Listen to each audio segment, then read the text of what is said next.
తెలంగాణను భారీ వర్షాలు ముంచెత్తుతున్నాయి. ఉపరితల ద్రోణి అల్పపీడన ప్రభావంతో ఉత్తర మధ్య తెలంగాణ జిల్లాలో విస్తారంగా వర్షాలు కురుస్తుండగా రాజధాని హైదరాబాద్లోనూ వర్షం బీభత్సం సృష్టించింది. ఈదురు గాలులతో కూడిన భారీ వర్షానికి పలు ప్రాంతాలు జలమయమయ్యాయి. ప్రధాన రహదారులపై వర్షపు నీరు నిలిచిపోవడంతో ట్రాఫిక్ స్తంభించి వాహనదారులు తీవ్రంగా ఇబ్బందులు ఎదుర్కొంటున్నారు. మరో 24 నుంచి 48 గంటల పాటు భారీ వర్షాలు కురిసే అవకాశం ఉందని వాతావరణ శాఖ హెచ్చరించడంతో అధికారులు అప్రమత్తమయ్యారు. ప్రజలు అత్యవసరమైతేనే బయటకు రావాలని, లోతట్టు ప్రాంతాల ప్రజలు ప్రత్యేక జాగ్రత్తలు తీసుకోవాలని సూచిస్తున్నారు.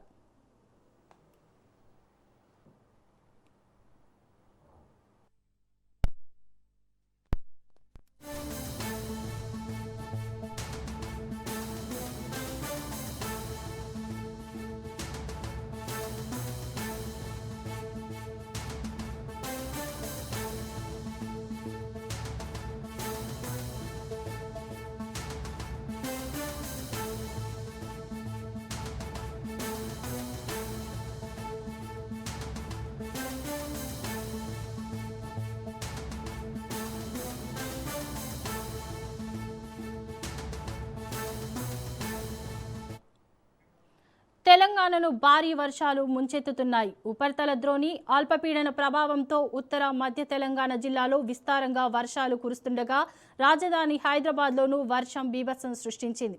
ఈదురు గాలులతో కూడిన భారీ వర్షానికి పలు ప్రాంతాలు జలమయమయ్యాయి. ప్రధాన రహదారులపై వర్షపు నీరు నిలిచిపోవడంతో ట్రాఫిక్ స్తంభించి వాహనదారులు తీవ్రంగా ఇబ్బందులు ఎదుర్కొంటున్నారు. మరో 24 గంటల నుంచి 48 గంటల పాటు భారీ వర్షాలు కురిసే అవకాశం ఉందని వాతావరణ శాఖ హెచ్చరించడంతో అధికారులు అప్రమత్తమయ్యారు. ప్రజలు అత్యవసరం అయితేనే బయటకు రావాలని, లోతట్టు ప్రాంతాల ప్రజలు ప్రత్యేక జాగ్రత్తలు తీసుకోవాలని సూచిస్తున్నారు.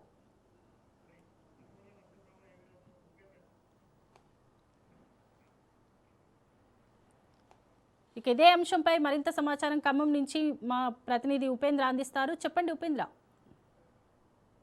బంగాళాఖాతంలో ఏర్పడినటువంటి అల్పపీడన ప్రభావంతో అటు ఏదైతే తెలుగు రాష్ట్రాల్లో కూడా వర్షాలు అయితే వస్తున్న పరిస్థితి కనిపిస్తుంది. ప్రధానంగా ఇప్పటికే 16 జిల్లాలకు సంబంధించి ఇప్పటికే వాతావరణ శాఖ రెడ్ అలర్ట్ కూడా ప్రకటించిన పరిస్థితి కనిపిస్తుంది. ప్రధానంగా ఖమ్మం జిల్లాకు చూసుకుంటే ఖమ్మం జిల్లాలో దాదాపుగా ఇప్పటికే 49 సెంటీమీటర్ల వర్షం అయితే లోటు వర్షపాతం అయితే నమోదైన నేపథ్యంలోనే ఒకసారిగా ఇప్పటికే ఎల్నినో ప్రభావం కూడా కొనసాగుతుంది. ఈ నేపథ్యంలోనే ఇటు అల్పపీడన ప్రభావంతో ఖమ్మం జిల్లా వ్యాప్తంగా 2 రోజుల నుంచి కురుస్తున్నటువంటి చెదురుమదురు జల్లులతో మాత్రం రైతాంగం అయితే సంతోషం వ్యక్తం చేస్తున్న పరిస్థితి కనిపిస్తుంది. ఖమ్మం జిల్లా వ్యాప్తంగా ఇప్పటికే ఏదైతే ఖరీఫ్ సీజన్ కూడా ప్రారంభమైన నేపథ్యంలోనే రైతాంగం కూడా తీవ్రంగా ఇబ్బందులు పడుతున్నారు. ఇప్పటికే అటు ఏదైతే వ్యవసాయ శాఖ అధికారులు కావచ్చు, అదేవిధంగా వ్యవసాయ శాఖ మంత్రిగా ఉన్నటువంటి తుమ్మల నాగేశ్వరరావు ఇప్పటికే ఏదైతే ఆరుతడి పంటలు మాత్రమే వేయాలి, వరి పత్తి లాంటి ఎక్కువగా నీటిని ఉపయోగించే పంటలను వేయొద్దని చెప్పేసి ఇప్పటికే అధికారులు సూచిస్తున్న నేపథ్యంలోనే ఆ దిశగా ఇప్పుడు వర్షాలు వస్తున్న నేపథ్యంలోనే రైతాంగం అంతా సంతోషం వ్యక్తం చేస్తుంది. పత్తి అదేవిధంగా ఆరుతడి పంటలకు ఉపయోగించేటువంటి వర్షంతోనే ఇవన్నీ కూడా సాగవుతాయి. ఈ నేపథ్యంలోనే నిన్నటి నుంచి కూడా చెదురుమదురు జల్లులు పడుతున్న నేపథ్యంలోనే అటు రైతాంగం అయితే సంతోషం వ్యక్తం చేస్తుంది. ఇప్పటికే ఏదైతే రాత్రి నుంచి కూడా ప్రధానంగా ఈ వర్షపాతం అయితే భారీగా నమోదవుతున్న పరిస్థితి కనిపిస్తుంది. ఇప్పటికే ఏదైతే ఎల్నినో ప్రభావం వ్యాప్తంగా దాదాపుగా ఖమ్మం జిల్లా వ్యాప్తంగా 739 చెరువులు ఉంటే అవి పూర్తిగా అడుగంటిన పరిస్థితి కనిపిస్తుంది. ఇక పాలేరు, వైరా అదేవిధంగా లంకసాగర్ ప్రాజెక్టులకు సంబంధించినటువంటి వాటిని కూడా అటు ఏదైతే వైరా రిజర్వాయర్ కావచ్చు, అది లంకాసాగర్ రిజర్వాయర్ కి సంబంధించి ఇప్పటికే గోదావరి జలాలతో కూడా పూర్తిగా నింపారు. అవన్నీ కూడా తాగునీటి సౌకర్యాలు, తాగునీటి కోసమే ఉపయోగించాలని చెప్పేసి అధికారులు చూపిస్తున్న పరిస్థితి కనిపిస్తుంది. ఇక సాగుకు మాత్రం ఇప్పటికే అటు నీటిని కూడా విడుదల చేయట్లేదు. ఇటు పాలేరు జలాశయానికి ఏదైతే నాగార్జున సాగర్ కృష్ణా నది నుంచి కూడా నాగార్జున సాగర్ ద్వారా కూడా లెఫ్ట్ కెనాల్ ద్వారా కూడా పాలేరు రిజర్వాయర్ అయితే ఇప్పటికే పూర్తి స్థాయిలో నింపారు. అవన్నీ కూడా దాదాపుగా 2.5 టీఎంసీల సామర్థ్యం ఉంటుంది. ఇవి అన్నిటిని కూడా వేసవిలో ఈ ఎల్నినో ప్రభావం నేపథ్యంలోనే తాగునీటి కోసం మాత్రమే రైతాంగం ఉపయోగించాలి. ఏదైతే ఆరుతడి పంటలు వరి మాత్రం అదేవిధంగా నీటిని ఉపయోగించే పంటలు వేయొద్దని సూచిస్తున్న పరిస్థితి కనిపిస్తుంది.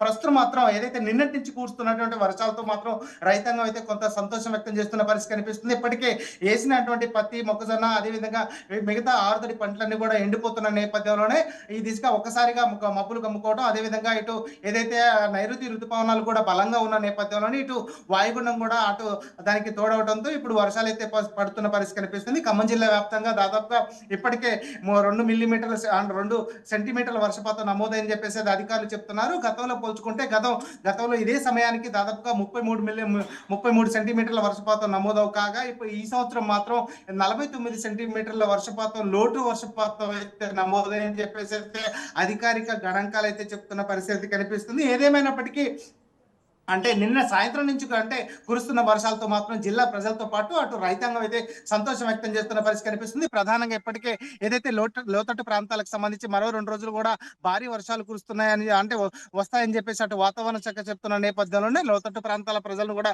అప్రమత్తం చేస్తున్నారు. ఇప్పటికే వారందరికీ కూడా భారీగా ఏదైతే 40 నుంచి అంటే 50 సెంటీమీటర్ల వేగంతో కూడా వీధురుగాలు వీచే అవకాశం ఉన్న నేపథ్యంలోనే ప్రజలను కూడా అప్రమత్తం చేశారు. ఇప్పటికే వర్షపాతం కూడా భారీగా వస్తున్న పరిస్థితికి అయితే కనిపిస్తున్న నేపథ్యంలోనే ప్రజలు అయితే అప్రమత్తమైన పరిస్థితి జిల్లాలో కనిపిస్తుంది. ప్రస్తుతం మాత్రం వర్షం మాత్రం ప్రధానంగా చెదురుమదురు జల్లులు అయితే పడుతున్న పరిస్థితి జిల్లాలో కనిపిస్తుంది.